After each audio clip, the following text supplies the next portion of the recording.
Ibu akan mulai dengan eh, mengapa komunikasi itu merupakan salah satu ilmu yang paling saat ini gitu ya, paling cepat perkembangannya dan banyak sekali dipelajari oleh siapapun ya. Jadi ilmu komunikasi itu tidak terbatas ditujukan untuk orang-orang yang belajar ilmu komunikasi, tetapi untuk semua orang. Mengapa? Karena untuk mengakses kesuksesan, untuk mengakses pekerjaan, untuk mengembangkan kehidupan yang baik dan ya menyenangkan, semua itu memerlukan keterampilan berkomunikasi. Coba bayangkan semua ya, coba bayangkan bagaimana seorang pengajar itu bisa menjadi pengajar yang profesional. Apakah dia guru, apakah dia dosen, apakah dia pelatih ya, siapapun gitu ya. Apakah dia bisa menjadi orang yang sukses dengan pekerjaannya itu jika dia tidak mempunyai communication skill yang baik? Mahasiswa, Anda semua ya, apakah, coba bayangkan, apakah kalian bisa menjadi mahasiswa yang hebat, yang berprestasi, yang dikenal, yang bisa mengakses pekerjaan, yang bisa mengakses pergaulan luas tanpa memiliki keterampilan berkomunikasi? Coba bayangkan apa yang terbentang di hadapan kalian yang tidak memerlukan keterampilan berkomunikasi. Kuliah seperti ini, ya, kuliah seperti ini memerlukan keterampilan berkomunikasi tidak? Bukan hanya dosen yang harus mempunyai keterampilan berkomunikasi, tapi mahasiswa. Karena dalam komunikasi seperti ini diperlukan interaktif ya. Mahasiswa itu harus kritis, harus bertanya ya. Pada saat dosen seperti ini menjelaskan ya, kalau Anda tidak mendengarkan dengan baik ya, maka transfer of knowledge ya, transfer of experience itu tidak bisa berjalan dengan baik. Kenapa? Ya, karena dalam komunikasi hari ini saya sebagai komunikator harus bisa menyampaikan ya semua pesan-pesan itu dengan baik, dengan bahasa yang kalian mengerti ya, dengan materi yang menarik hasrat kalian. Tapi mahasiswa, keterampilan komunikasi apa yang dituntut oleh mahasiswa untuk mahasiswa pada saat kita sedang berinteraktif seperti ini? Coba apa? Ya, tadi kebayang tidak kalau kalian tidak mendengarkan dengan seksama?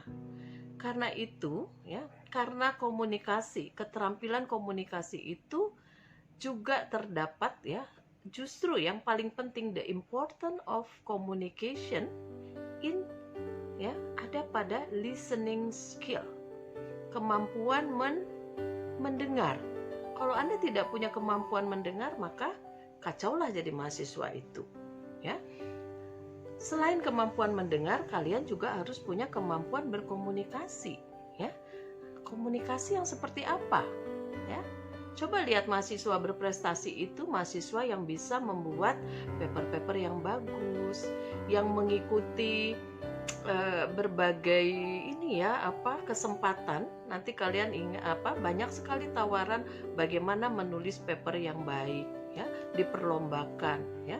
Ibu 2 minggu lalu ya menampilkan paper hasil riset di dalam jurnal, di dalam seminar nasional ya.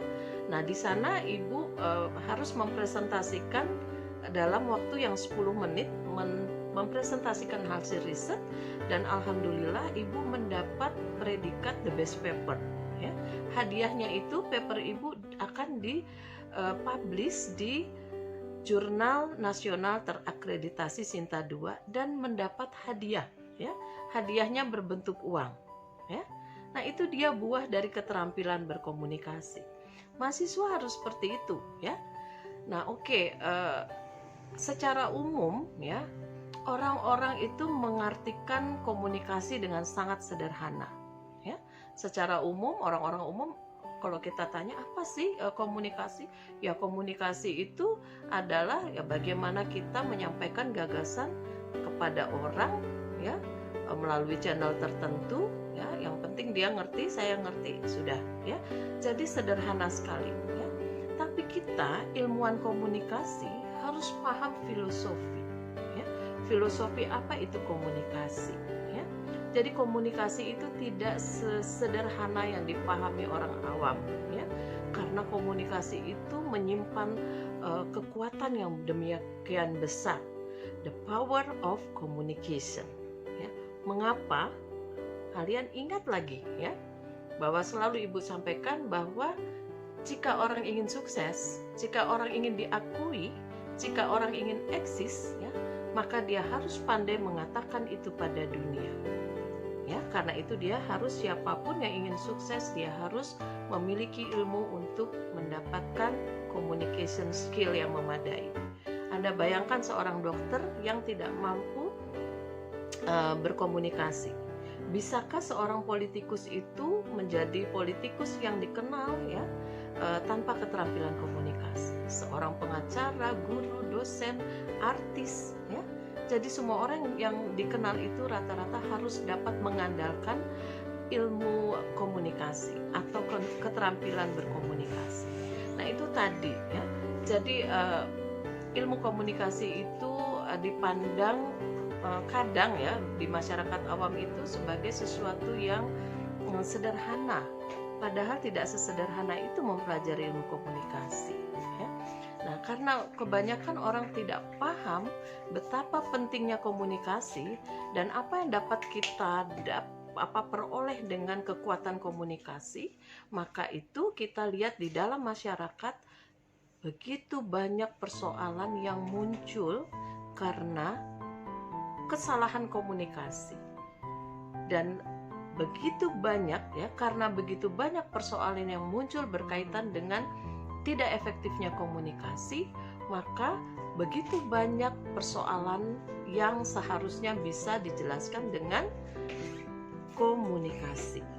Oke, itu cuma pengantar. Ibu ingin menjelaskan apa itu komunikasi ya.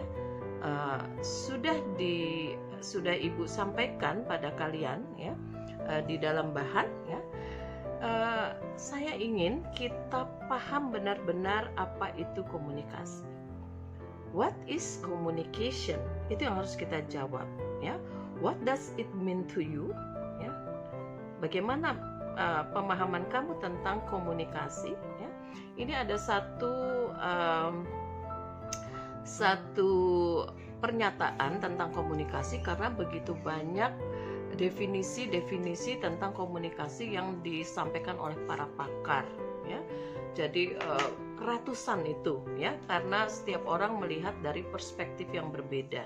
Tapi nanti kita dalami bahwa komunikasi itu dilihat dari sudut pandang ya, unsur-unsur yang mempengaruhinya. Nanti kita akan bisa memahami secara menyeluruh apa itu komunikasi. Yang pertama, Ibu ingin kita semua memahami what is communication ya.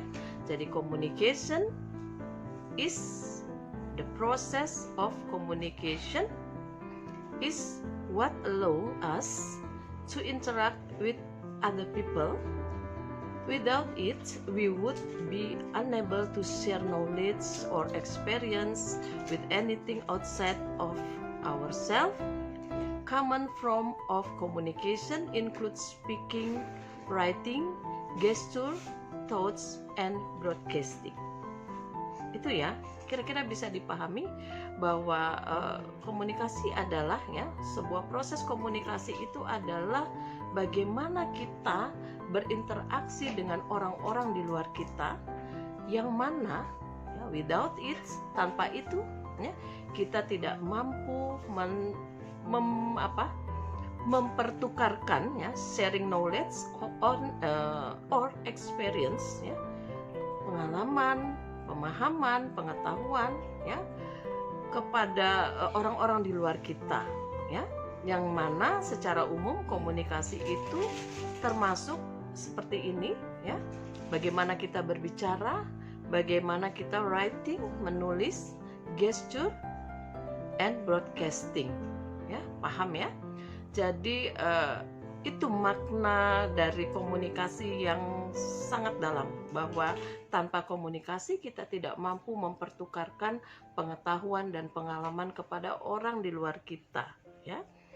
Nah, kemudian juga dari pemahaman tersebut kita lihat bahwa komunikasi itu bisa dilakukan dengan berkata-kata seperti ini. Tetapi sebetulnya kalau Anda amati dari tadi, apa yang terjadi di dalam suatu komunikasi itu tidak hanya not only human statement, ya, but also human expression. Pada saat saya berbicara, kalian melihat ekspresi saya, gesture, ya, eye contact, face expression, ya, sehingga kita kenal di dalam komunikasi itu ada bahasa, ya, ada verbal and non-verbal. Apakah can we communication without word? Apakah kita bisa berkomunikasi tanpa kata-kata? Ya. Begitu banyak komunikasi yang justru efektif, ya, dapat kita lakukan tanpa kata-kata, without word, ya. Contohnya, anak kecil melakukan satu kesalahan, ibunya melotot, ya. Ibunya melotot, dia langsung takut, maafkan saya, Ma, ya. Atau seorang pasangan, ya, salah seorang melakukan kesalahan, kemudian yang satunya diam, dia tidak berkata-kata, ya. Tapi justru itu membuat pasangannya sangat tidak nyaman daripada dia dimarahi, ditunjuk-tunjuk. Aku tahu kamu tadi, saya baca WA kamu begini. Justru lebih efektif dia diam 1000 bahasa, ya. Oke, itu sebetulnya cara kita mempelajari bahwa di dalam komunikasi itu kita tidak hanya menggunakan verbal, bahasa, ya, tapi juga nonverbal, ya. Nonverbal itu bukan kata-kata, ya. Nah, jadi ada voice attribute, ya. Jadi untuk berbicara seperti ini ada atribut suara yang bisa kita atur. What are they and how do they affect communication? Anda bisa bayangkan kalau saya berbicara dengan nada yang datar, tidak ada tinggi, rendah, ya, tidak ada penekanan, ya. Nah, itu voice attributes itu sangat menentukan bagaimana kita berbicara. Anda mungkin nanti dari kemarin bisa melihat contoh-contoh di YouTube bagaimana saya melakukan teknik wawancara, ya. Itu teknik komunikasi. Bagaimana kita membuat orang berhasrat untuk menjawab pertanyaan kita, ya. Bagaimana kita bisa menggiring orang untuk berpikir, menjawab pertanyaan kita, itu termasuk communication skill, ya. Oke, kemudian physical attributes, ya. What could be considered here and how do they affect communication, ya. Your physical attributes, ya, artinya apa yang ada di diri kita itu juga ikut mempengaruhi bagaimana efektivitas aktivitas sebuah komunikasi. Ya, seorang yang berpenampilan baik, yang eye catching, nyaman dilihat, ya, warna, ya, menggunakan warna yang bagus, ya, itu juga mempengaruhi bagaimana suatu komunikasi itu bisa berjalan efektif, ya. Orang yang siap berkomunikasi dengan orang yang tidak concern, ya, itu akan terlihat, ya, dari tampilan fisiknya, ya. Kemudian the power of touch, ya. Saat terutama interpersonal communication, ya. Kalau kita berbicara dengan anak-anak, tolong ya, misalnya jangan dipegang ya itu, tapi kita sambil menyentuhnya. Touch and untouch, ya, itu sangat mempengaruhi, ya, bagaimana kita berkomunikasi, ya. Untuk mendapat perhatian, ya, misalnya seorang atasan, terima kasih, ini sudah disiapkan dengan baik, itu akan membuat orang yang disentuh itu merasa lebih dianggap, gitu ya, diperhatikan, ya. Itu juga mempengaruhi efektivitas communication. Lalu pertanyaan kita, which is better, ya, verbal or non-verbal? Bagaimana menurut kalian? mana yang lebih efektif, ya, verbal atau non-verbal, ya, verbal atau non-verbal communication, ya. Nah, sebetulnya tidak ada yang lebih efektif, mana yang lebih memberikan makna ini, ya, kalau kita berbicara verbal dan non-verbal, karena keduanya itu harus saling melengkapi, ya. Kebayang nggak saya hanya berbicara dengan bahasa, ya, saya hanya berbicara dengan kata-kata, ya, dengan kata-kata tanpa intonasi, tanpa gerak, ya, tanpa ekspresi, ya, tentu itu tidak akan memberikan makna yang mendalam. Tetapi cara saya berkomunikasi seperti ini, ya, bagaimana walaupun kita sedang berdaring, ya, tapi saya menatap kalian, ya. Makanya tadi saya minta buka semua kameranya, karena saya bukan sedang berbicara dengan perangkat laptop saya, tapi saya sedang berbicara dengan mahasiswa-mahasiswa yang punya pemikiran, punya rasa senang, bisa bertindak, ya, punya keingintahuan, ya. Nah, sehingga semua itu harus perpaduan dari verbal and non-verbal communication itu harus bagus. Oke? Itu masih pengantar sebetulnya untuk kita memahami what is communication, ya. Jadi komunikasi itu bukan sekedar kata-kata. Communication not only human statement but also human expression, gesture, ya, and etc. Ya. Oke. Untuk memahami komunikasi lebih jauh, ya, bahannya sudah saya kirim, ya. Apa yang harus kita pahami dari suatu komunikasi? Apabila kita ingin membuat suatu komunikasi itu berjalan efektif, ya, maka kita harus memastikan setiap unsur yang mempengaruhi komunikasi itu bisa kita kendalikan dengan baik, bisa kita mainkan dengan baik. Dalam banyak definisi komunikasi, gitu ya. Jadi begitu banyak komunikasi ada dari para pakar. Kalau kita ambil satu kesimpulan bahwa proses komunikasi itu tidak bisa dipisahkan dari unsur-unsur atau elemen-elemennya. Dan elemen-elemen komunikasi inilah, ya, yang mempengaruhi bagaimana suatu komunikasi itu bisa berjalan efektif atau tidak.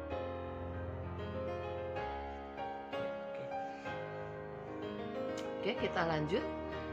Saya akan menyampaikan mengenai elemen komunikasi, ya. Kita sebagai orang-orang yang mempelajari komunikasi itu harus mampu memahami komunikasi sedetail mungkin. Yang pertama, ya, apa yang mempengaruhi suatu komunikasi itu bisa berjalan efektif atau tidak, ya.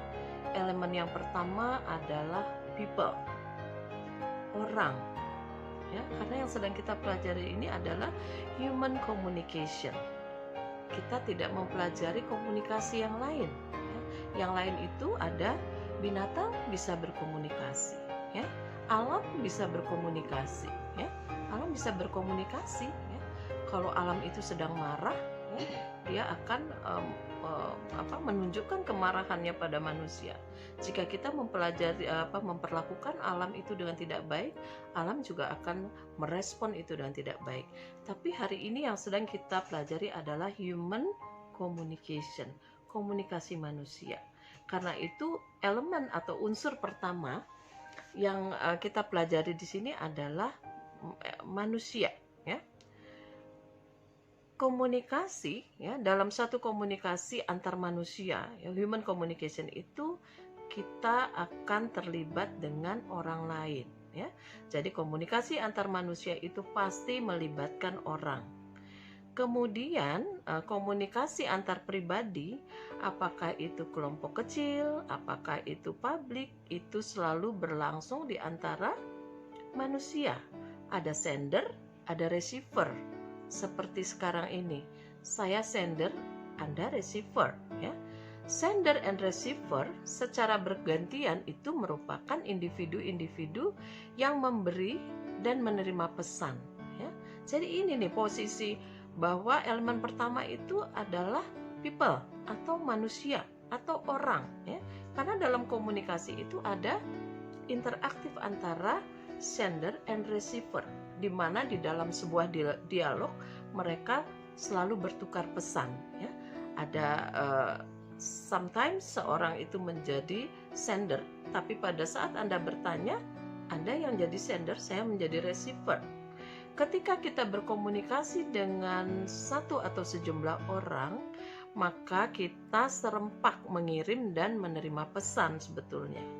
Jadi paham ya bahwa elemen yang harus ada di dalam suatu komunikasi untuk menjelaskan proses komunikasi itu adanya unsur manusia. Tadi kita bilang bahwa individu-individu yang berinteraksi itu saling mempertukarkan pesan. Karena itu elemen yang selanjutnya yang pasti ada di dalam satu komunikasi itu adalah message, ya, message. Karena kalau tidak ada message, apa yang akan dipertukarkan oleh seseorang atau sekelompok orang yang sedang berkomunikasi, ya. Message, ya. Selama kita berkomunikasi, kita itu mengirim dan menerima pesan baik verbal maupun nonverbal. Contohnya seperti ini. Dari tadi Ibu menjelaskan mengenai bagaimana suatu proses komunikasi itu terjadi. Harusnya seperti apa, ya? Di sana kita menggunakan verbal. Verbal itu adalah suara bahasa yang kalian bisa tangkap. Tapi nonverbal itu adalah bagaimana saya menatap, bagaimana saya menggunakan tangan, ya, untuk memperkuat message yang saya sampaikan. Kemudian Ibu juga dari tadi menggunakan intonasi. Jadi ada yang saya beri tekanan, ya, misalnya mengenai what is communication. Bayangkan kalau saya tidak menyampaikan dengan cara itu, Anda mungkin tidak tertarik ingin memahami apa itu komunikasi, ya. Nah, jadi pesan yang dipertukarkan itu sebetulnya kombinasi antara verbal dan nonverbal, ya. Kemudian apa yang kita sampaikan, kata-kata yang kita gunakan untuk menyatakan pikiran dan perasaan kita, suara yang kita ciptakan, cara kita duduk, cara kita berekspresi. Saya minta Anda semua membuka kamera, ya. Karena saya ingin melihat ekspresi kalian, ekspresi wajah, face expression, ya. Karena semua itu memberikan informasi yang komunikatif, ya. Mahasiswa yang menatap saya itu mengerti atau pura-pura mengerti atau bingung, itu bisa saya observe, ya. Bisa saya observe, ya. Di sini saya melihat begitu banyak yang sangat serius memperhatikan, ya. Dan sejauh ini saya melihat Anda mengerti. Mengapa? Karena saya menyampaikan pesan itu dengan istilah-istilah yang tidak sulit untuk kalian mengerti, ya. Nah, itu dia, ya. Jadi ekspresi verbal and non-verbal communication itu membantu kita, ya, membantu kita ini untuk mencapai mutual meaning, ya, kesamaan makna. Oke, sebelum saya terlalu jauh menjelaskan elemen-elemen komunikasi, harus kita pahami bahwa dalam kita berkomunikasi itu, ya, harus ada tujuan. Harus ada tujuan. Setiap komunikasi itu harus ada tujuan. Walaupun kita tidak merencanakan komunikasi, tiba-tiba ketemu seseorang kita harus berbicara seperti ini, tapi paling tidak komunikasi itu punya tujuan agar dia mengerti. Jadi pertama-tama kalau kita melakukan komunikasi, yang harus kita capai adalah mutual meaning, saling kesamaan makna. Ya, kalau saya bilang nonverbal, Anda tahu bahwa nonverbal itu bukan bahasa, ya, tapi gestur, tapi intonasi, tapi apa, ya, itu namanya mutual meaning, ya. Kalau sudah mutual meaning, baru akan terjadi mutual understanding. Apa yang saya maksud sama dengan apa yang Anda pahami maksud saya. Itu tujuan komunikasi, mutual understanding. Kalau sudah mutual understanding, ya, maka baru ada terjadi, ya. Jadi kalau udah tadi saling mengerti, baru kita bisa saling menghargai, ya. Mutual respect. Ini dia yang susah, mutual respect. Bagaimana orang-orang yang mendengarkan itu mampu menghargai siapa yang bicara, kemudian pembicara juga mampu menghargai pendengarnya, ya, itu baru jadi yang tertinggi dari hasil suatu komunikasi itu. Selain mutual understanding adalah mutual respect.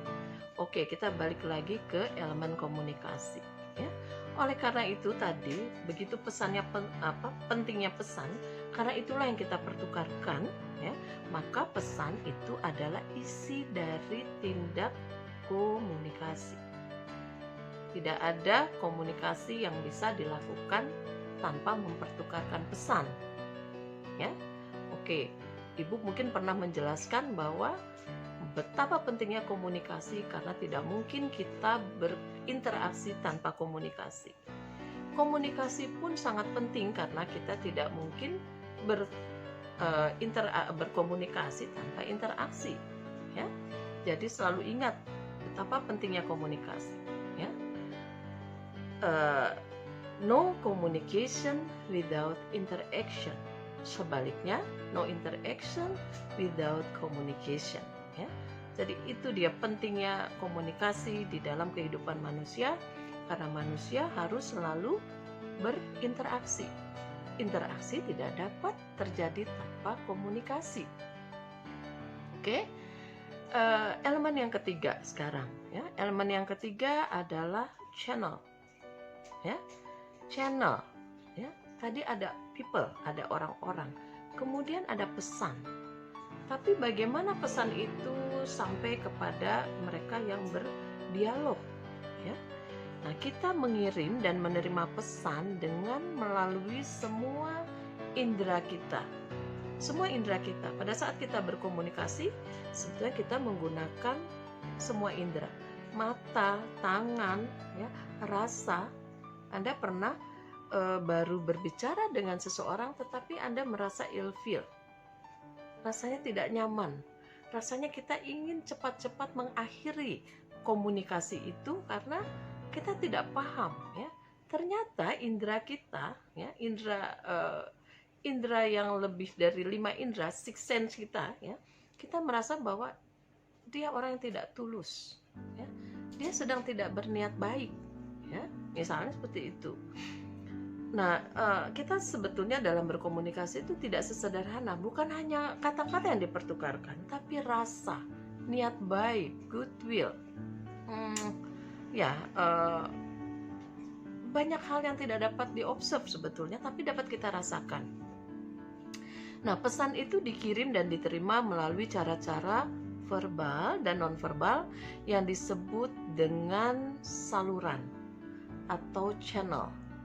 Ya, kita seperti ini, ya, kita menggunakan channel, ya. Jadi unsur yang ketiga yang terpenting di dalam suatu proses komunikasi adalah saluran. Saluran seperti ini, saluran tatap muka. Ada yang melalui ya, sekarang kita menggunakan daring, ada yang luring, ya. Jadi begitu banyak. Kita adalah multi channel communication karena dalam komunikasi kita menggunakan semua indera kita sebagai channel, cara kita menyampaikan maksud kita. Orang yang tidak, mohon maaf, ya, ada yang mempunyai kekurangan, dia tidak bisa mendengar. Kaum tunarungu, mereka juga berbicara, ya. Mereka berbicara dengan gestur, ya, dengan channelnya, dengan tangan, dengan isyarat tangan, ya. Kemudian dengan tatapan mata, ya. Seorang ibu berbicara, bayi-bayi yang baru lahir itu berbicara dengan ibunya, ya, melalui tangisan. Suara itu channel, ya. Jadi kita adalah multi channel communication. Komunikasi adalah multi-channel experience. Ngerti? Komunikasi adalah multi-channel experience. Sometimes ya, kita merasa bahwa kalau saya berbicara dengan cara ini ya, dengan kata-kata yang saya kemas seperti ini, rasanya itu lebih dipahami oleh mahasiswa misalnya. Cara kita berpresentasi dulu pada saat saya baru menjadi dosen, saya tuh kalau misalnya presentasi, saya siapkan slide itu yang full informatif dengan cara yang tidak efektif ya. Nah, tapi lama-kelamaan saya kalau mau bicara 1 jam itu cukup paling banyak 5 slide ya. Jadi mengapa saya bisa bermetamorfosis seperti itu? Ya, karena komunikasi adalah multi-channel experience. Saya merasa kalau saya menyiapkan slide terlalu banyak, saya justru sangat tergantung dengan slide-slide yang saya siapkan itu. Sehingga dalam berkomunikasi seperti ini, itu saya kurang berimprovisasi. Karena saya selalu ingin melirik slide dan ingin menghafal isinya. Padahal komunikasi yang nyaman itu yang mengalir ya. Karena komunikasi itu adalah bagaimana cara kita mengkomunikasikan pikiran, rasa, pengetahuan. Jadi bukan mengkomunikasikan apa yang kita hafal ya.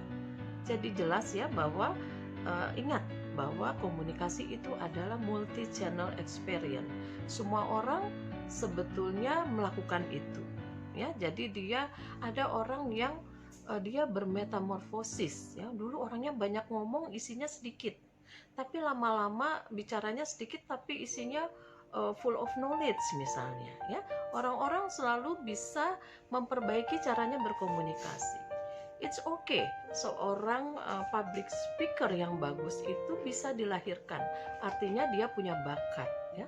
Tetapi tidak sedikit mereka yang bagus berkomunikasinya itu karena mereka belajar ya. Jadi apalagi kita punya bakat terus kita belajar, kalian anak-anak komunikasi mudah-mudahan nanti menjadi insan-insan komunikasi yang hebat apapun profesi kalian ya.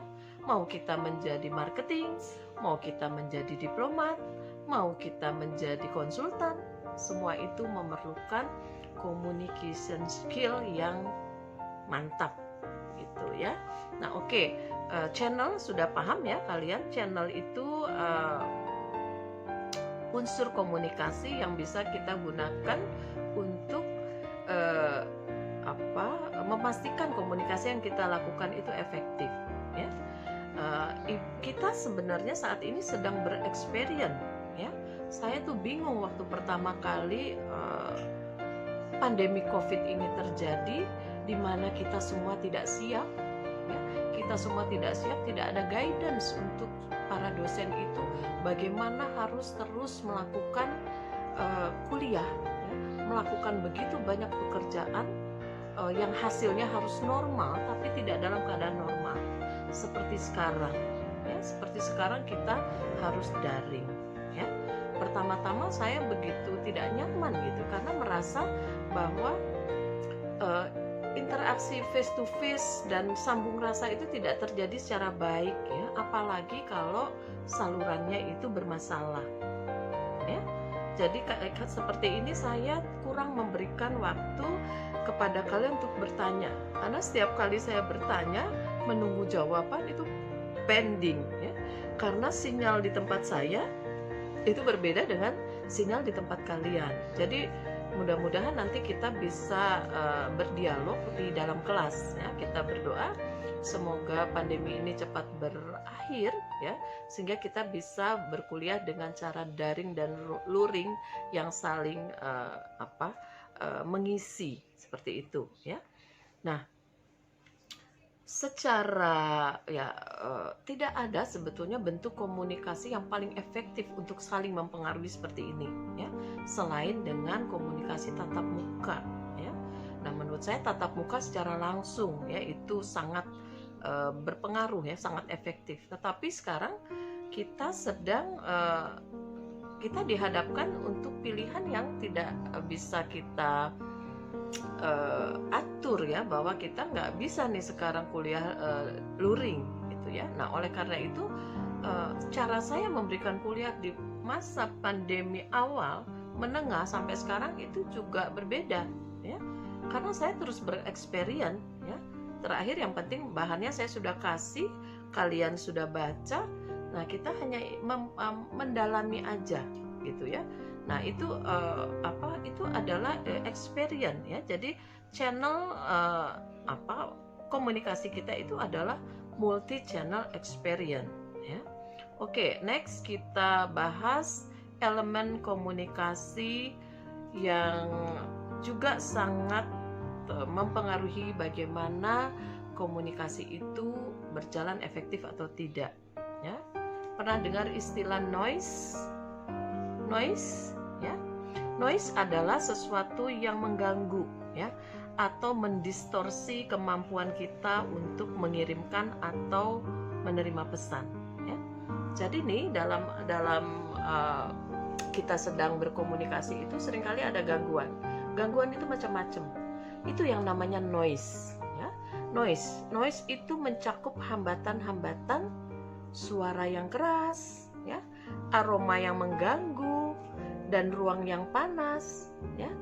Sering sekali saya memberikan kuliah di kampus kita itu, kalau pada masa kabut asap ya, kabut asapnya sampai masuk ke kelas, udaranya panas ya, kemudian lampu mati sehingga kipas anginnya nggak jalan ya.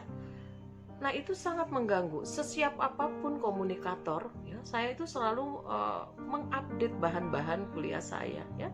Tapi udara panas itu membuat saya tidak nyaman ya, pada saat menyampaikan apa yang ya, pictures in my head itu nggak nyaman saya ingin menyampaikan, karena keringat, nafasnya nggak ini ya. Kemudian mahasiswa juga saya lihat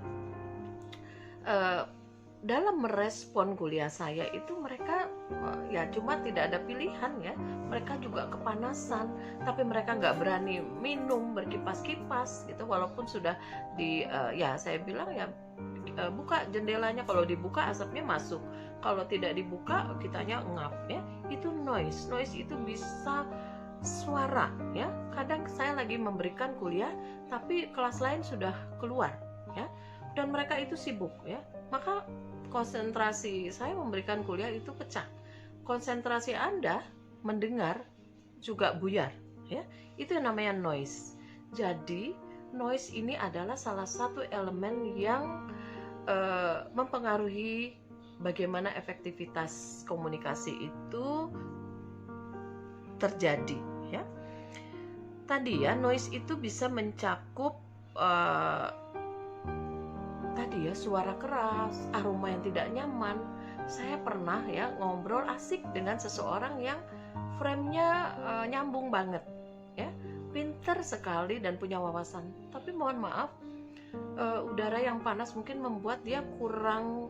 Nanti kalau kita ada waktu kita belajar public speaking ya, aroma tubuhnya itu tidak nyaman ya, ada bau keringat gitu ya. Itu juga noise kita, sehingga kita mempercepat ya, ingin cepat-cepat selesai karena ingin menjauh secara fisik gitu ya, ingin menjauh secara fisik karena ada aroma yang tidak nyaman ya, ada suara-suara di sekitar kita yang mengganggu ya. Itu juga noise. Tetapi di luar gangguan-gangguan yang tadi saya sampaikan itu physically ya, bisa dirasa, bisa dicium ya, aroma bisa didengar. Ada noise yang berasal dari faktor-faktor personal. Faktor personal ya. Coba kalian pikir, bagaimana komunikasi yang terjadi di antara orang yang positif, seorang positive thinker dengan negative thinker ya. Itu faktor personal ya. Ada orang positive thinker selalu melihat hal-hal yang baik sekalipun dari kejadian-kejadian yang buruk, dari sisi-sisi yang buruk ya. Tetapi seorang negative thinker ya selalu melihat kekurangan, kelebihan, kecacatan dari hal-hal yang baik sekalipun itu namanya prasangka, prejudice ya. Dalam kita berbicara itu sebetulnya kita ini semua dipengaruhi oleh prasangka ya, apa yang ada di kepala kita. Misalnya Anda mau ketemu dosen, di dalam benak banyak orang dosen itu dosen itu cerdas, bicaranya berat ya, kemudian menggurui mungkin ya, kemudian ya jadi kemarin itu saya banyak mewawancarai banyak orang, dan banyak orang yang sepertinya aduh gimana ya gitu ya. Jadi karena dia berpikir saya akan diwawancarai oleh seorang dosen gitu ya. Jadi di dalam benak orang itu sudah ada prasangka bahwa dosen itu full of knowledge about theory ya, pasti teorinya apalagi kalau ngomong itu nggak jauh dari teori, padahal nggak gitu-gitu juga gitu ya. Itu prasangka. Terus mahasiswa, kita tuh kalau pikir mahasiswa sekarang tuh begini.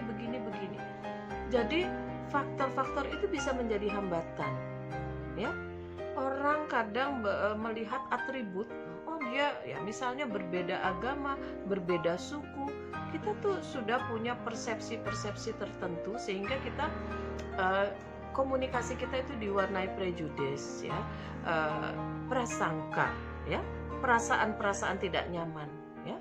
Saya itu selalu membuat bagaimana supaya mahasiswa itu nyaman ya, sehingga ya ada strategi ya untuk mengurangi noise itu.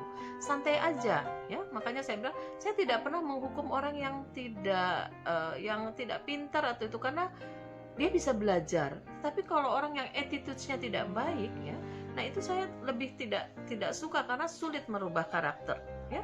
Membuat orang menjadi pintar itu jauh lebih mudah daripada membuat orang yang tidak baik menjadi baik ya. Kemudian di luar tadi faktor prasangka, faktor perasaan tidak nyaman ya, begitu itu merupakan noise yang berasal dari personal ya, dari personal.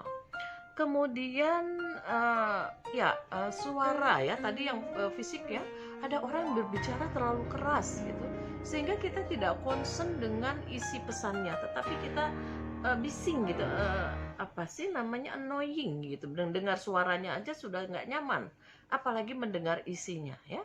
Itu noise yang harus kita hindari.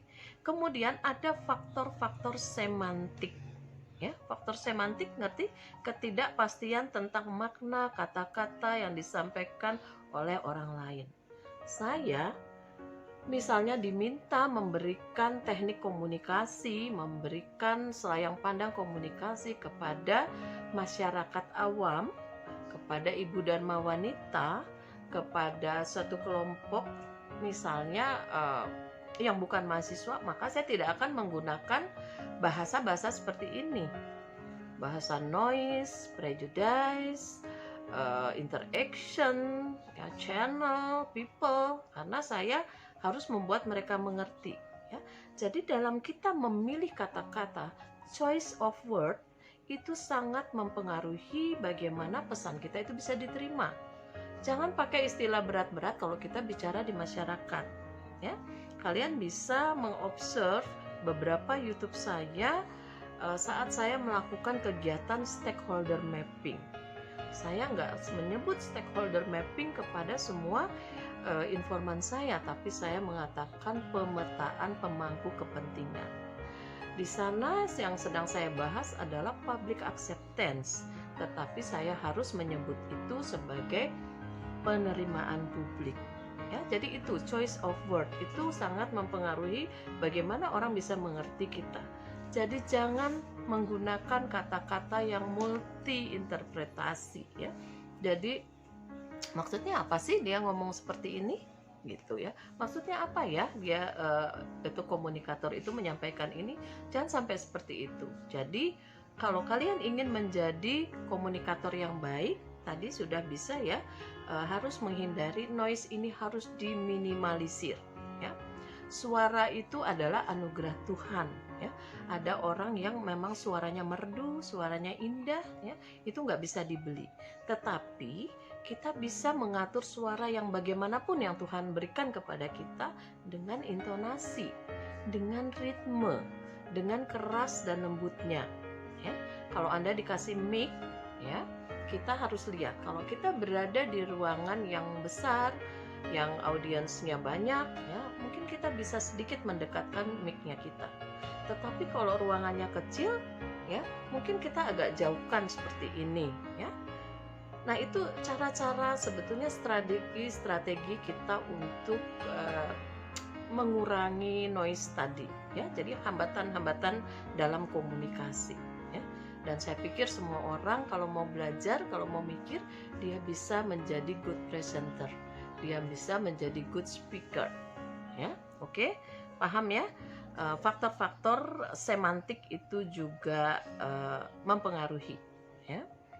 Oke, elemen komunikasi yang lain, ya, harus kita pikirkan, harus kita pahami bahwa komunikasi itu tidak berlangsung dalam ruang hampa, ya, tidak berlangsung dalam ruang hampa, tapi komunikasi itu selalu berlangsung dalam konteks atau latar tertentu. Seperti ini, ya, komunikasi kita sedang berlangsung di dalam kelas antara dosen dengan murid, ya, di mana fungsi komunikasi yang saya jalankan hari ini adalah untuk memberikan informasi berupa pengetahuan, berupa pengalaman, ya, berupa strategi, ya, transfer of knowledge, ya, yang saya berikan hari ini transfer of knowledge. Settingnya adalah kelas pengantar ilmu komunikasi, di mana saya sebagai komunikator dan Anda sebagai komunikan. Jadi settingnya ya saya seperti ini, ya. Tetapi jadi karena ini settingnya di kelas kuliah, jadi begini komunikasi yang bisa kita lakukan. Tetapi manakala saya berkomunikasi dengan masyarakat untuk mensosialisasikan sesuatu, saya tidak bisa dengan cara seperti ini, ya. Maka saya harus menggiring pemikiran mereka, membuat mereka paham, menanyakan, dialog, interaktif, musyawarah. Saya tidak boleh bertindak sebagai guru dan murid yang menggurui, ya, tetapi lebih kepada teman berdialog, ya. Jadi saya lebih kepada narasumber, ya, yang memberikan informasi dan tanpa sadar sebetulnya mengedukasi. Nah, sehingga kalau kalian berbicara itu harus lihat settingnya.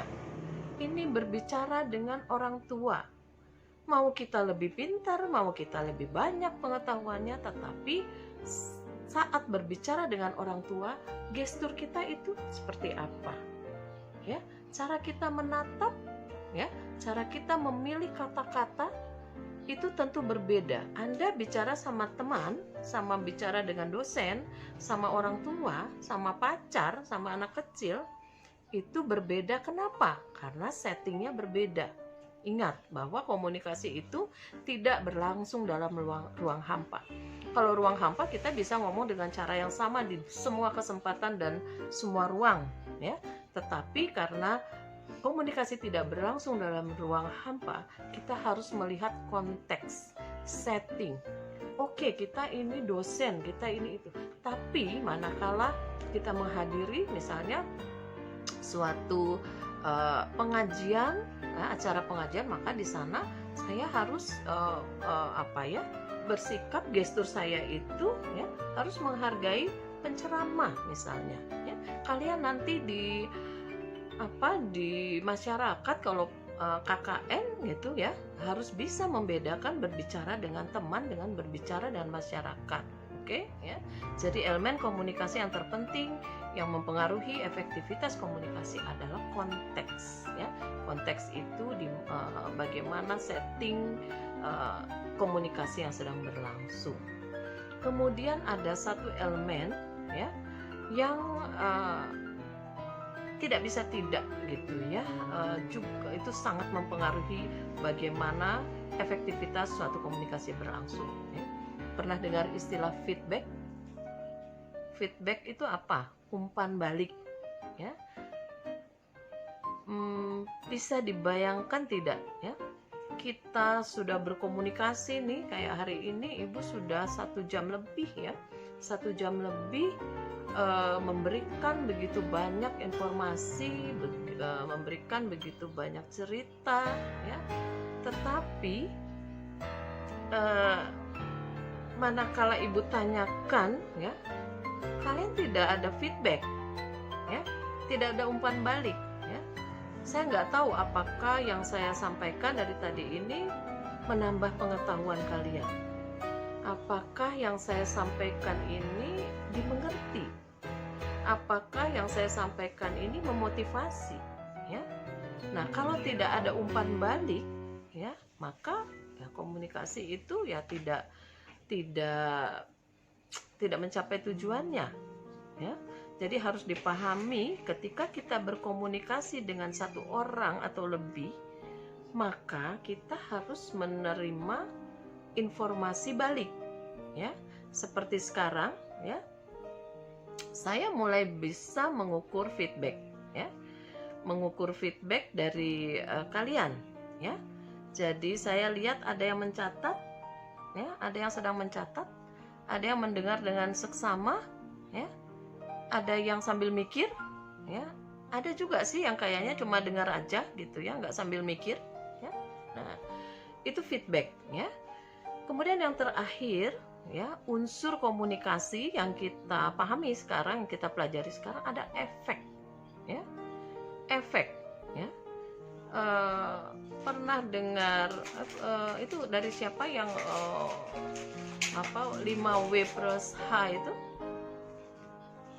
ya, cari ya, itu 5W plus H, what pada komunikasi in what channel with what effect gitu kan. Jadi kalau kita mengobserv suatu komunikasi ya, kita harus mendapatkan efek ya. Efek itu ya, komunikasi itu memiliki efek yang dapat dipahami sebagai pertukaran pengaruh ya. Paham tidak efek komunikasi ya? Jadi efek komunikasi itu memiliki dapat dipahami sebagai pertukaran pengaruh. Tadi sebelum kalian masuk di kelas Ibu ya, di kelas ini ya, ada yang tidak, kalian semua pandai berkomunikasi, kalian semua punya pengalaman komunikasi, kalian sudah bisa berkomunikasi dari bayi sampai sekarang.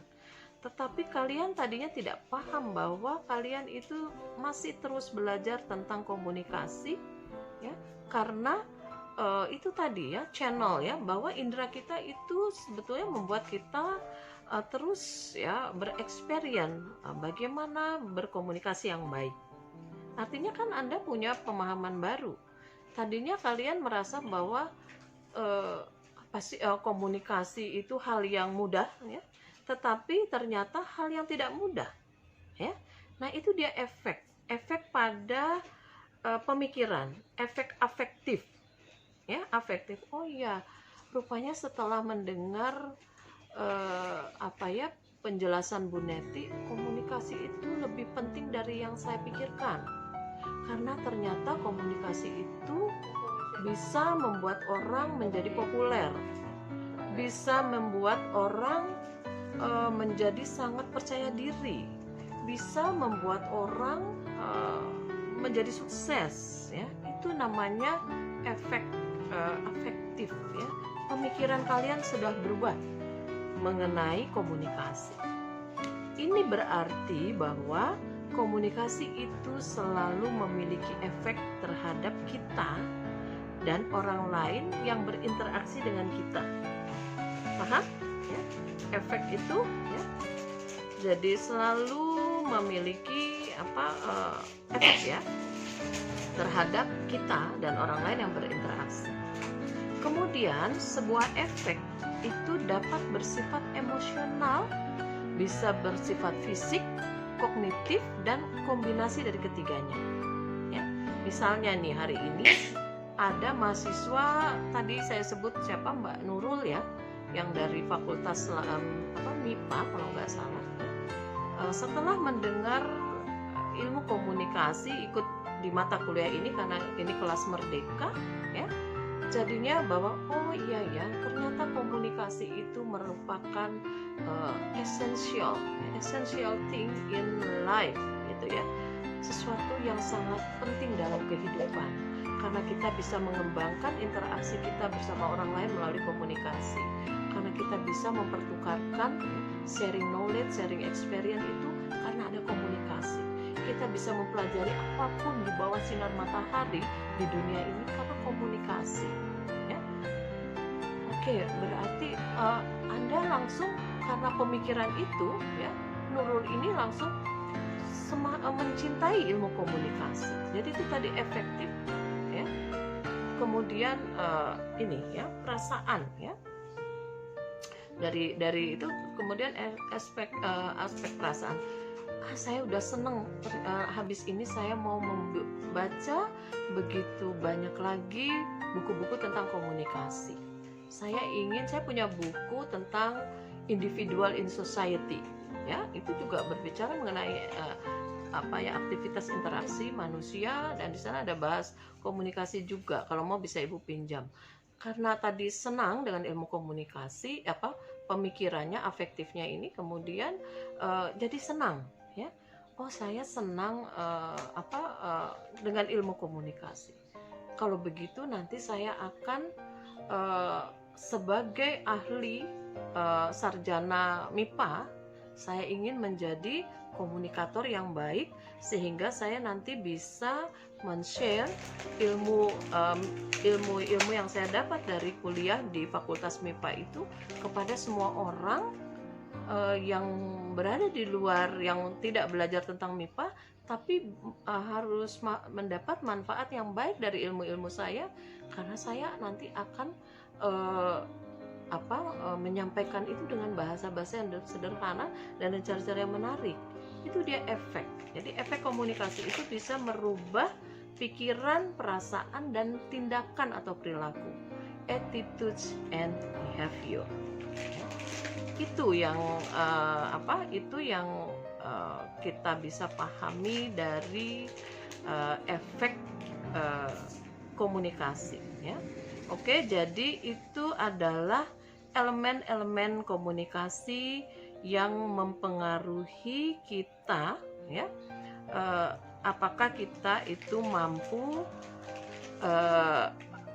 berkomunikasi dengan efektif atau tidak. Kalau kita mau efektif, kita arrange itu tadi ya, people-nya bagaimana, message-nya bagaimana, channel-nya bagaimana, noise-nya bagaimana dikurangi ya, feedback-nya seperti apa, dan efeknya. Jadi itu unsur-unsur yang lengkap dari suatu komunikasi. Saya ingin menambahkan sedikit ya, sebelum kita ada setengah jam kita bisa berdialog ya. Ingin menambahkan bahwa ada 3 fungsi dasar komunikasi menurut Harold de Lasswell. Oke, tadi 5W plus H itu dari Lasswell ya. Nah, Harold de Lasswell itu mengatakan bahwa mengapa fungsi dasar komunikasi ya, bahwa komunikasi itu memiliki fungsi. Yang pertama adalah berkaitan dengan hasrat manusia untuk mengontrol lingkungannya ya, mengontrol lingkungan. Jadi sebetulnya manusia itu selalu ingin memanage, mengarrange ya lingkungannya agar membuat dia nyaman. Lingkungannya itu adalah keluarga, masyarakat, teman-teman ya. Nah, untuk itu karena dia ingin lingkungannya itu kondusif ya, nyaman buat dia dan dia pun nyaman buat orang lain, maka itulah fungsi komunikasi. Melalui komunikasi kita itu bisa mengontrol lingkungan kita. Kita ingin menjadi orang yang disenangi, kita ingin menjadi orang yang dibutuhkan ya, orang yang dicari-cari ya. itu melalui komunikasi.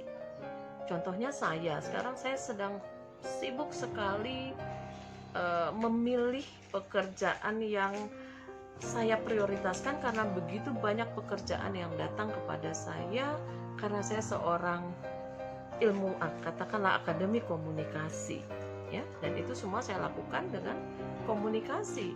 Mengapa begitu banyak lingkungan yang merespon dan menginginkan saya men-share ilmu komunikasi misalnya. Kemudian fungsi yang kedua adalah upaya manusia untuk dapat beradaptasi dengan lingkungannya. Pada dasarnya setiap manusia itu mempunyai kemampuan untuk adaptasi, menyesuaikan. Bagaimana saat kita berada di rumah, kita menjadi orang yang menyenangkan, menjadi anak yang disayang. Bagaimana kita di teman-teman kita menjadi orang-orang yang menginspirasi. Bagaimana di kampus kita menjadi mahasiswa yang bisa menonjol prestasinya, dan semua itu dilakukan dengan komunikasi. Kemudian fungsi yang ketiga yang tidak kalah penting adalah berkaitan dengan upaya manusia untuk melakukan transformasi warisan sosialisasi. Kita tahu bahwa begitu banyak ilmu, begitu banyak warisan budaya, baik itu berupa pemikiran, baik itu berupa artefak, itu harus kita pahami dengan baik dan harus mampu kita transformasikan kepada generasi berikutnya, ya. Nah, bagaimana kita mentransformasikan warisan itu melalui sosialisasi? Itulah dia fungsi komunikasi, ya. Jadi untuk kuliah hari ini, ya, materi saya berikan 1,5 jam mengenai dasar-dasar komunikasi, ya. Ini baru mengenal komunikasi. Mudah-mudahan yang ikut melihat materi yang saya sampaikan ini, ikut mendengar ini, dapat memahami komunikasi dan mencintai komunikasi dan memahami betapa pentingnya komunikasi. Jadi ini adalah sekilas pandang tentang komunikasi. Tak kenal maka tak sayang. Nah, mudah-mudahan dengan sedikit informasi ini membuat siapapun, ya, yang bisa mengakses kuliah ini menjadi senang dan sayang dengan ilmu komunikasi. Ya, ini ada pertanyaan yang bagus dari siapa tadi, Jen? Siapa namanya? Jen, ya? Ya, Jen Magdalena, ya. Jen Magdalena mempertanyakan, katanya Roger itu bilang bahwa komunikasi itu bisa merubah sikap dan perilaku. Ya, percaya nggak? Memang komunikasi itu, ya, communication itu punya power, ya, power untuk merubah sikap dan perilaku. Kalau kita seorang tua yang menasehati anaknya, ya, anaknya itu punya banyak misalnya tidak disiplin, tidak apa, kemudian seorang ibu itu bisa memberikan nasihat, ya, dengan kata-kata yang baik, tidak dengan pukulan, ya, tetapi misalnya begini kata-kata ibunya, ya, kalau kamu menjadi anak yang baik, ya, maka mama akan semakin sayang. Di luar itu kamu juga akan menjadi anak yang disenangi oleh teman-teman. Mau nggak tidak punya teman kalau kamu tidak disiplin, tidak sopan, egois, ya? Nanti teman-teman kamu tuh akan lari, ya. Kemudian juga orang tua, ya, guru kamu itu juga nggak akan sayang. Nanti kalau nilai kamu nggak bagus, nggak naik kelas, kira-kira kalau seorang ibu memberikan nasihat seperti itu dengan cara lembut, dengan cara kemudian memberikan contoh, efektif tidak? Anak itu besoknya akan ingat, oh ya, kata mama saya, kemudian dia merubah perilakunya. Misalnya dia menjadi lebih disiplin, ya, mah sebelum main saya mau ini dulu, ya, ya. Ibunya makin sayang, ya. Nanti kamu mau beli kemarin yang kamu pengen itu mainan, nanti mama beliin. Dan dia akan merasa semakin dihargai. Dia bilang, iya ya, kalau aku dengar nasihat, saya merubah itu, saya mendapat keuntungan. Saya lebih disayang sama mama. Kemudian dia tidak egois, ya. Teman-temannya jadi lebih banyak. Yang tadinya cuma 3, tapi sekarang temannya 10. Senang semua main sama dia. Itu merubah sikap dan perilaku nggak? Merubah sikap dan perilaku, kan? Ya. Nah, Ibu hari ini ya, kemarin saya mengobserv satu hal yang sama ya. Saya katakan bahwa salah satu komunikasi itu tidak bisa dilepaskan dengan etika. Orang yang terampil berkomunikasi, orang yang berhasil berkomunikasi itu adalah orang yang paham etika. Jika kita ingin diperlakukan baik oleh orang lain, maka kita harus memperlakukan orang lain itu dengan baik ya, karena kebaikan itu akan kembali kepada pemiliknya. Perlakukanlah orang lain sebagaimana kamu ingin diperlakukan. Jika kita ingin direspon dengan sopan, bisakah kita memilih kata-kata yang tidak sopan? Ya, jadi coba seandainya kita dilecehkan, jangan salahkan pihak luar. Kita pikir apa yang membuat orang lain melecehkan kita. Jangan-jangan itu dari kita. Ya. Seorang yang berpakaian terlalu seksi, kemudian mengobrol-ngobrol, kemudian dia dicolek, disweet-sweet sama orang. Siapa yang salah? Ya? Nah, itu nasihat yang Ibu berikan sama kalian. Maka dari itu, pakailah gambar ya. Komunikasi itu begitu banyak unsur yang bisa memperlihatkannya. Jangan sekali-kali, saya pernah menegur mahasiswa itu add friend di Facebook saya ya. Tapi gambarnya itu Masya Allah ya, tidak mencerminkan seorang mahasiswa. Saya inbox, saya bilang tolong ya, saya hapus kamu dari pertemanan ya, karena saya malu jika teman-teman saya mengetahui saya punya mahasiswi yang penampilannya tidak pas sebagai mahasiswi ya. Jadi peak is communication. Orang itu boleh mempersepsikan kita dari apapun yang kita tampilkan, dari cara bicara kita, dari cara berpakaian kita, dari cara kita marah, dari cara kita, dan itu semua kan saling ini ya. Nah, itu adalah pesan-pesan yang Ibu sampaikan kepada kalian. Setelah ini tutup kelas ya. Misalnya Jen itu jadi ingat, oh iya ya, betul juga tuh yang dibilang Bu Neti. Saya mau lihat-lihat ya, ada nggak gambar saya yang pernah saya posting tidak sopan. Saya mau buang ya. Terus itu tadi benar ya. Kalau kita ingin dihargai, kita juga harus pandai menghargai. Selama ini status-status saya itu gimana ya? Gitu. Ya? Selama ini status-status saya sopan nggak? Kalau sampai orang lain memperlakukan saya tidak sopan, mungkin gara-gara tulisan saya juga. Saya hapus ya. Memang jejak digital itu tidak bisa dihapus, tapi minimal kita bisa ralat. Ya. Dan orang-orang akan pernah tidak kalian melihat orang-orang, ih sekarang dia beda banget ya.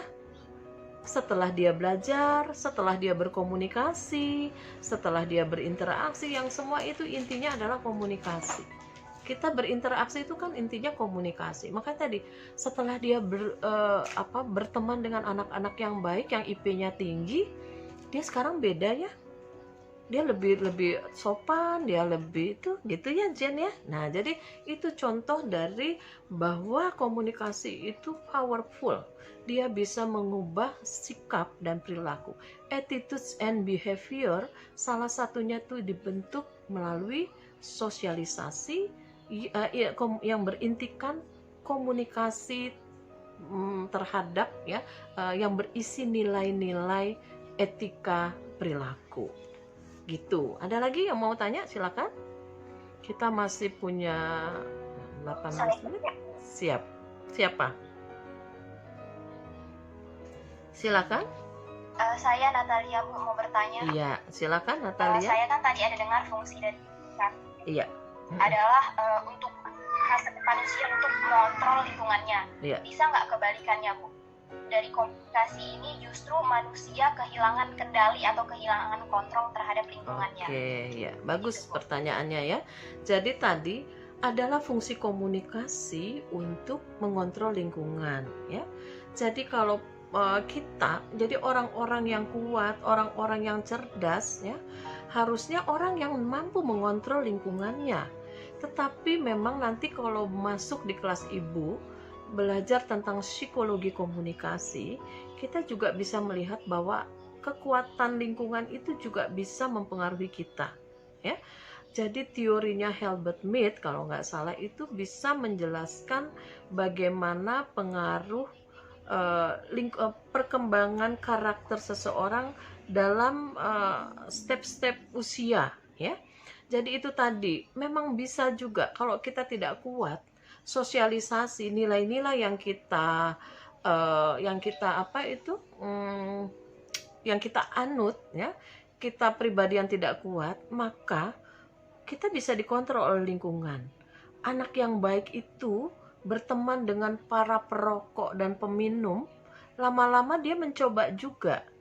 Tetapi anak-anak yang sudah dididik dengan baik di masa 5 tahun pertama, ya, di mana seorang ibu menetapkan nilai-nilai, ya, bahwa ini baik, ini tidak baik. Kamu anak perempuan harus seperti ini, kamu anak laki-laki harus seperti ini, ya. Dia sudah punya filter. Jadi kita bisa melihat, ya, tadi pertanyaan bagus gitu ya. Yang ingin Ibu jelaskan bahwa orang-orang yang sudah punya karakter itu tidak mudah dikontrol oleh lingkungan. Dia mampu mengontrol lingkungan. Tetapi orang-orang karakteristiknya tidak kuat, karakternya, jati dirinya tidak kuat, itu bisa dikontrol oleh lingkungan. Jadi ada teori yang menjelaskan bahwa 5 tahun pertama itu adalah masa-masa golden age, ya, di mana seorang anak itu mengenal mana yang baik, mana yang buruk, mana yang benar, mana yang salah. Apakah dia perempuan atau laki-laki, laki-laki harus bagaimana, perempuan harus itu semua dibentuk dalam keluarga.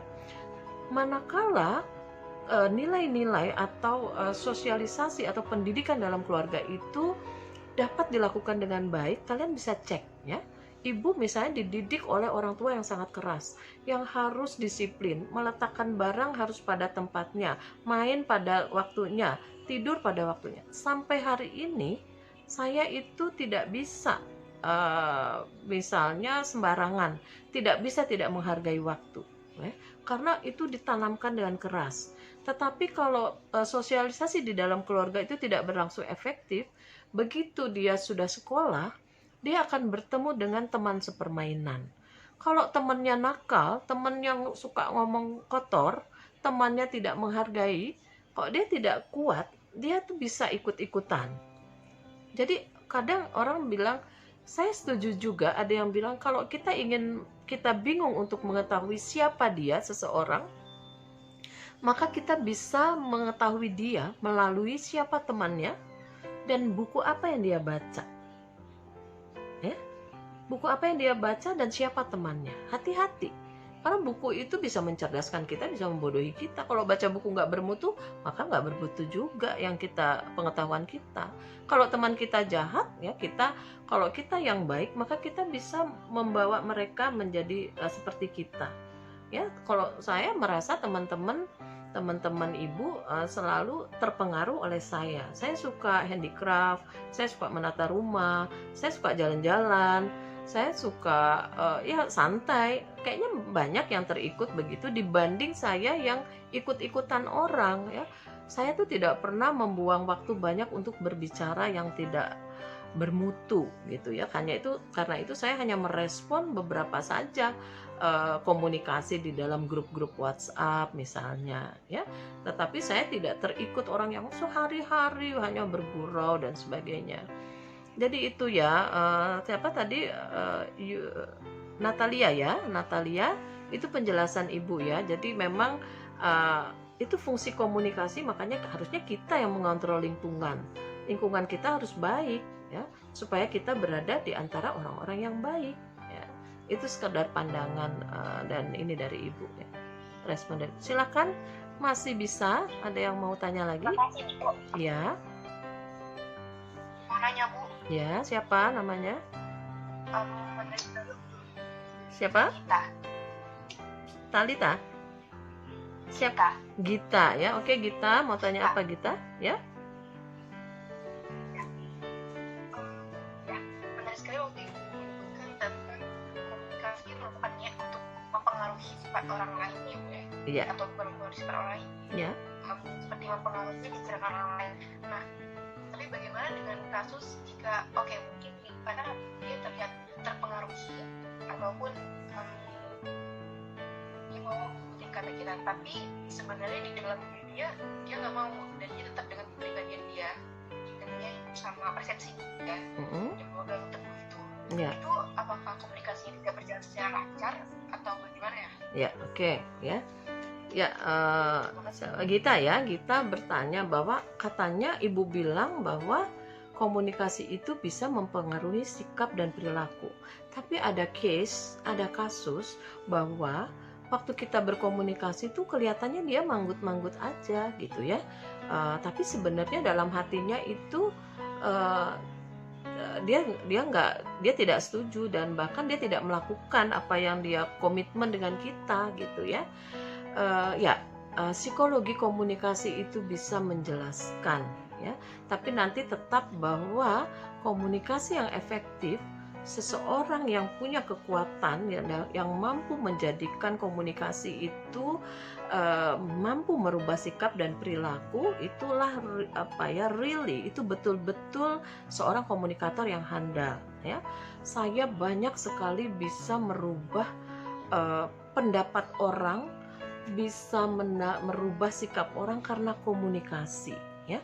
Jadi memang sulit sekali sebetulnya merubah mindset, karena apa yang sudah terpatri di dalam pikirannya itu sulit sekali untuk dirubah, karena dia sudah kokoh, dia sudah di persepsinya itu misalnya kalau udah gini, yang setahu saya begini. Tapi informasi yang disampaikan dengan argumentasi yang tidak terbantahkan ya, itu akan mampu merubah mindset, pemikiran, sikap dan perilaku seseorang. Begitu banyak sebetulnya orang yang merubah diri, merubah perilaku, merubah karakternya itu karena informasi dan komunikasi. Nanti kalian cek orang-orang yang berubah. Dulu alirannya seperti ini, sekarang alirannya begini, dan dia tampak lebih bagus. Saya kasih contoh, Ibu sudah 10 tahun lebih ya, 10 tahun lebih dari tahun 2009 sebetulnya Ibu melakukan riset terkait dengan pembangkit listrik tenaga nuklir ya. Apa yang salah satu problem yang ingin ditangani secara komunikasi, dari perspektif komunikasi, adalah merubah persepsi masyarakat tentang nuklir. Kalian ini di sini satu kelas 48 orang yang hadir ya. Kalau Ibu tanya tentang nuklir, apa yang ada di benak kalian? Coba 2 orang. Apa yang kalian pikirkan kalau mendengar kata nuklir?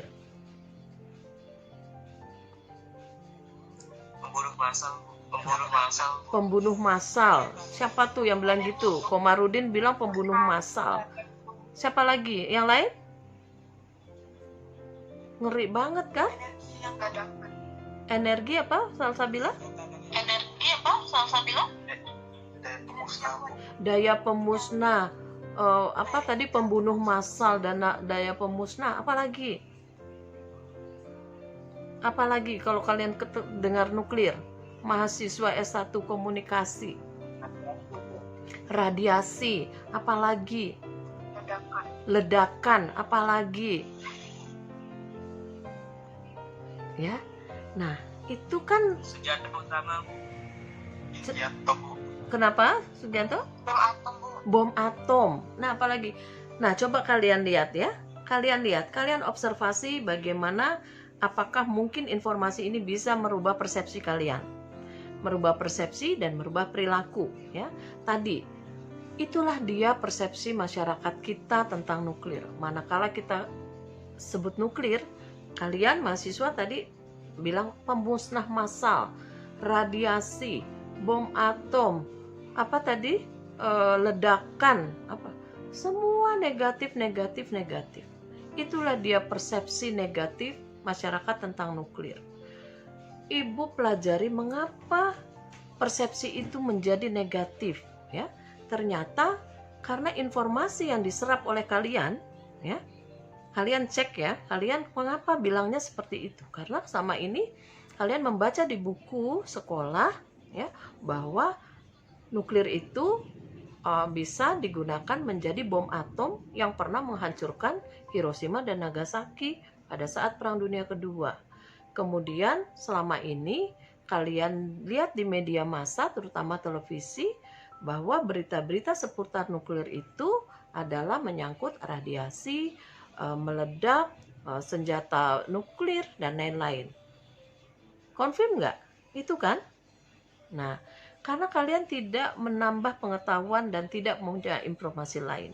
Sekarang Ibu sampaikan sama kalian bahwa dalam perkembangannya, teknologi nuklir itu memiliki banyak manfaat di dalam segala bidang kehidupan. Kalian cek and recheck bagaimana manfaat nuklir di bidang kesehatan. Itu ada kedokteran nuklir. Kalian cek nanti ya bahwa di dalam pertanian, ilmu pertanian, aspek pertanian, bahwa sinar gamma ya yang digunakan untuk membuat bibit unggul padi misalnya, itu menjadikan padi bibit unggul itu bisa memproduksi beras ya yang lebih baik, lebih nyaman rasanya dan lebih banyak. Ya, misalnya 1 hektar itu hasilnya 5 ton bisa menjadi 7 ton atau panennya 2 kali bisa menjadi 3 kali. Kalian cek. Kemudian juga pengawetan makanan itu yang paling higienis dan bagus, steril ya, tahan lama. Misalnya rendang itu bisa sampai 2 tahun, itu kalau diawetkan dengan nuklir. Kemudian di bidang energi, nuklir itu bisa dimanfaatkan menjadi pembangkit listrik tenaga nuklir. Pembangkit listrik tenaga nuklir yang sedang beroperasi di dunia saat ini sekitar 450 ya, di 30 negara, antara lain di Amerika, di Cina, di Jepang, di Korea, Pakistan, di Perancis ya, Rusia ya, begitu banyak negara yang sudah, Uni Emirat Arab ya. Nah, itu sudah memberikan kontribusi sekitar 10-11% untuk listrik di dunia. Dan negara-negara yang penduduknya di atas 100 juta itu rata-rata memiliki PLTN kecuali Indonesia. Mengapa mereka membangun PLTN? Karena PLTN ini memiliki kelebihan. Jadi listrik yang dihasilkan oleh PLTN itu sifatnya melimpah, besar, sifatnya stabil, dan harganya bisa relatif murah. Karena dia sifatnya bisa menghasilkan listrik yang sangat besar, karena itu listrik nuklir itu bisa menunjang ya, industri. Negara-negara industri seperti Jepang, Korea, Cina, Amerika ya, itu mengandalkan listrik nuklir untuk mereka menjadi negara industri yang mengekspor begitu banyak ke kita. Kemudian Indonesia yang punya ini melimpah, sumber daya melimpah, kita tidak menjadi negara eksportir tapi importir. Salah satunya mengapa kita tidak sejahtera sampai hari ini, karena kita tidak punya energi yang mampu menggerakkan ekonomi berbasis industri di Indonesia. Setelah kalian mendengar tadi itu, semua bisa dicari sumbernya. Kalau perlu informasinya nanti Ibu kasih gitu. Apakah sekarang pemikiran kalian berubah nggak tentang nuklir? Jadi ada istilah nuklir for peace. Ya, Komarudin tadi kan pertama bilang pemusnah massal, karena tidak tahu bahwa nuklir itu bisa digunakan untuk kesejahteraan. Sekarang dari apa yang Ibu sampaikan, informasi kalian kan bertambah. Kalian sudah mulai berubah nggak? Pemikiran persepsi negatif itu menjadi persepsi yang netral atau positif? Berubah tidak? Ya?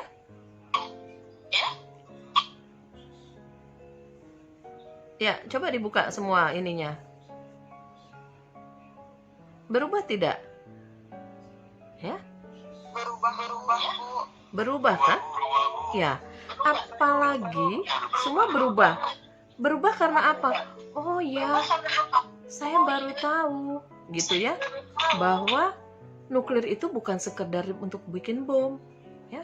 Bahwa nuklir itu ternyata, ya, bahwa PLTN itu ternyata yang membuat salah satu yang membuat negara-negara industri itu bisa berkembang, masyarakatnya bisa sejahtera, ya. Nah, kalau persepsi kalian berubah, ya, nanti akan sampai suatu hari misalnya ibu menanyakan, apakah kalau Indonesia membangun PLTN kalian setuju? Yang tadinya tidak setuju menjadi setuju. Oh iya, kenapa? Karena kita ingin tidak mengimpor saja. Kita ini ingin menjadi eksportir juga. Kita ingin ekonomi berbasis industrinya jalan. Kita tidak hanya sekedar membeli, tapi kita ingin menjual. Ya. Itu adalah contoh bagaimana komunikasi, informasi, dan komunikasi itu bisa merubah sikap dan perilaku. Jelas nggak? Bisa jelas? Oke, kan? Kayak gitu ya. Jadi betul yang dikatakan Roger bahwa tujuan komunikasi itu adalah merubah, ya, influence, ya. Salah satunya ingin mempengaruhi. Mempengaruhi apa? Pikiran, perasaan, dan tindakan, ya. Attitudes and behavior. Tendensi untuk berperilaku. Oke, satu lagi pertanyaan, silakan. Saya Bu. Ya, satu aja dulu, nanti minggu depan yang lain ya. Siapa? Saya Bu. Ya. Regina aja. Regina, ya. Regina nanya apa? Alfa Gasara. Ibu, ya. Nama saya Regina. Saya ingin bertanya, kata Ibu tadi saluran komunikasi itu misalnya berupa suara, ekspresi, gerak tubuh, dan lain-lain. Iya. Nah, pertanyaan saya Bu, misalnya televisi, radio, atau media massa Bu, itu apakah juga merupakan bagian dari media komunikasi atau hanya sekedar alat bantu Bu? Terima kasih Ibu. Ya, Regina Alfaga Sarah ya. Bagus karena kalian masih semester 1, jadi pertanyaannya lugu ya dan sederhana gitu ya. Tadi Ibu katakan bahwa channel itu ya, saluran media itu merupakan salah satu yang menjadi unsur komunikasi ya. Jadi seperti ini ya, seperti ini kita kan medianya tatap muka, daring, melalui internet. Internet itu saluran ya. Nah, seperti radio ya. Radio itu adalah media massa, saluran. Jadi nanti kalau kalian belajar tentang komunikasi massa ya, komunikasi massa itu adalah bentuk komunikasi yang bisa diakses oleh orang banyak, oleh massa ya. Yang mana komunikasi massa itu hanya bisa dilakukan melalui media atau saluran yang bisa menghubungkan sender dengan massa ya. Nah, radio contohnya, jadi begitu banyak, jadi maksudnya tuh tidak seluruh aspek itu bisa diobserv dalam satu media. Kalau begini, kamu bisa, jadi yang bisa mempengaruhi kita adalah suara ibu, kata-kata ibu, tatapan ibu, cara berbicara itu ya. Tapi ada media massa tadi kan, kita bisa share ya, secara umum. Kita itu berkomunikasi melalui speaking, writing, listening, gitu kan? Ya. Nah, ada yang namanya media massa pers. Surat kabar, tahu? Surat kabar, ya. Surat kabar itu bisa mempengaruhi kita melalui narasi-narasi yang dibuat oleh jurnalis, puisi-puisi, ya. Puisi-puisi yang di-share kepada orang ya, itu bisa mempengaruhi rasa ya. Nah, jadi itu saluran karena ada komunikasi, ada yang terpengaruh ya, ada feedback, ada sender, ada receiver, tapi dia melalui tulisan ya. Jadi dia bukan sekedar alat ya. Media itu bukan sekedar apa tadi katanya Tadi ada yang menarik kata apakah sekedar alat bantu atau apa gitu ya, Regina. Tapi dia memang media ya, channel gitu ya. Tadi itu. Kemudian media massa radio ya. Radio itu kalian coba dengar radio ya. Ada orang yang sangat tertarik dan terpengaruh, yang asik dengan radio karena kemasan siaran radio broadcasting itu dibuat itu sedemikian supaya orang yang mendengar tertarik. Jadi ada background ya, saat orang lagi bicara itu ada nada-nada sedikit di belakangnya. Kemudian yang berbicara itu harus menggunakan full intonasi ya, sehingga dia hidup. Berbeda dengan tulisan tadi kan tulisannya, kata-katanya, narasinya. Nah, ini ada suara, media yang mengandalkan suara, tadi mengandalkan teks ya. Tapi televisi itu audio visual ya. Dari semua banyak media massa televisi ini merupakan yang paling besar mempengaruhi. Karena orang kalau menonton televisi selain melihat suara, melihat gambar, menarik sekali. Maka dari itu kalau pasang iklan di radio, di majalah, koran, sama televisi itu mahal sekali di televisi. Per detik itu berapa bayarnya, karena dia betul-betul menginfluence. Kita itu banyak memilih produk karena itu ditampilkan dalam iklan di televisi. Gitu ya. Jadi itu bukan sekedar alat bantu, tapi memang media utama yang menyampaikan ini efektif menghasilkan efektivitas komunikasi. Itu Regina, ngerti, paham ya? Terjawab? Siap, paham Bu, terima kasih. Oke ya. Terjawab Bu. Oke, kita sudah 2 jam gitu ya. Jadi hari ini masih banyak pertanyaan. Boleh lanjut di WhatsApp, boleh lanjut di pertemuan yang akan datang gitu ya. Untuk hari ini mudah-mudahan 2 jam ini sangat bermanfaat untuk kita semua. Walaupun sedikit, Ibu berharap kalian menambah pengetahuan, menambah keterampilan, menambah desire ya untuk belajar komunikasi gitu. Dan kita akan ketemu lagi minggu depan, mudah-mudahan tidak ada halangan. Siang ini Ibu tutup dengan billahi taufik wal hidayah. Wassalamualaikum warahmatullahi wabarakatuh.